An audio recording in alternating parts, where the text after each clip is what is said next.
What's up, guys? So today I'm in a Pontiac G8. Now, we all know that Pontiac, they went out of business back in 2009, and I am lucky enough to actually be in a 2009 G8, the last generation, last model they made.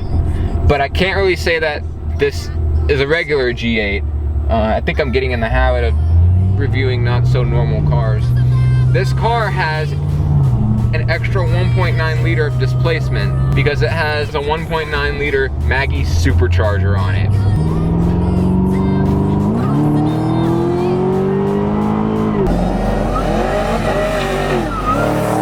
Whenever I drove the STI with 767 horsepower, it was kind of terrifying because you didn't really know when the power was going to come on, and whenever it did, it was kind of shocking. Despite this still having 505 to the wheels and probably 650 like just brake horsepower, I'm not really terrified of it. And I guess the reason is because you have a lot more displacement because the engine's bigger and the supercharger works more along the lines with the engine because it's connected right to it, you know, via pulley. That whenever the power comes on, it's not such of a shock, and because it's a big engine, the power is all over the place. It doesn't come on right at 4,000 or right at a certain RPM. It's from start to end. And I really like that. It's not just for the fact that it's not, you know, exactly terrifying, but you know when you're gonna get your power, and I like that it's always there at any given RPM. Now, something you have to remember about this car, it's the guy's daily driver, and I think this is like a perfect daily. Fits 4 people comfortably, and it's got a huge boot. I'd say you could at least fit 3 or 4 bodies in the back. I don't mean right here in the back seat, I mean in the trunk. It's got a lot of room back there, and it fits 4 people comfortably. I would say it's kind of like just a ZR1 sedan. We start with the engine on this. This has the L76. It's a 6-liter V8, but you know, with the supercharger on it, I mean at 1.9, so you add it up, it's like 7.9 liters. The L76 is kind of a weird engine. It's kind of like, okay, say you took an LS2 and an LS3, and they had a baby, and the baby had some kind of like deformation. Like that's what this engine is. And I say deformation because this engine has the DOD in it. Now it doesn't have that. It's deactivated on this one. So the reason is because this whole car is tuned. The engine, the transmission, but it works really nice.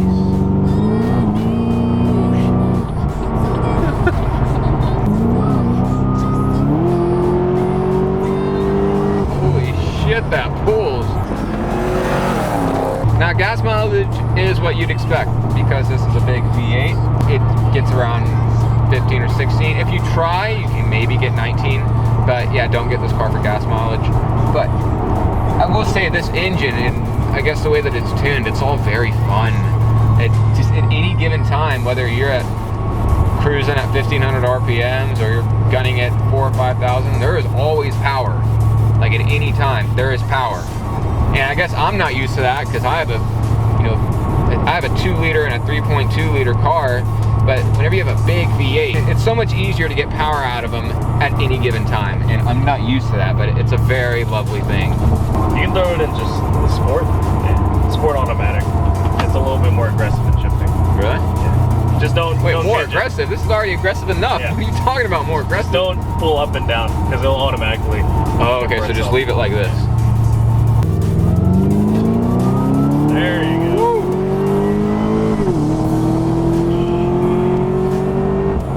That was 100. There's 2 different modes in this transmission. There's regular mode and there's sport mode.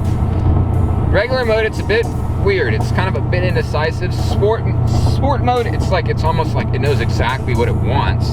Despite this being a pretty big supercharger, it is only pushing about 6 pounds of boost.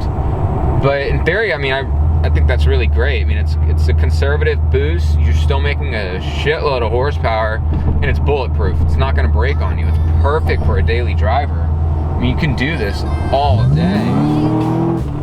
That's so great.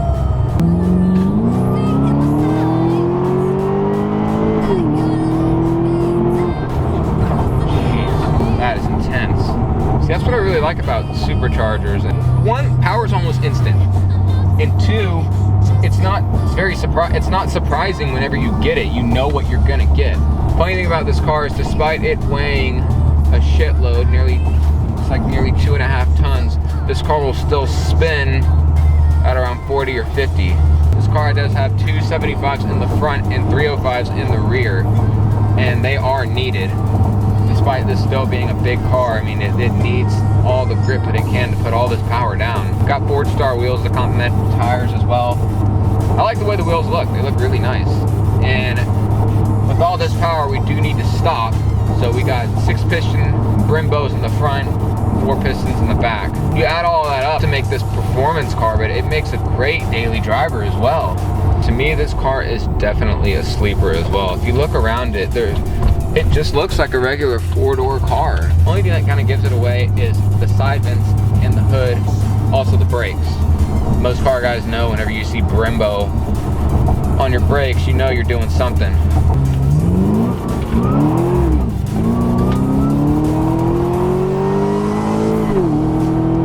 It's 80, 90, 100, 110, 120. Jesus, that for a daily, oh my god, that feels great. And then boom, right back to normal.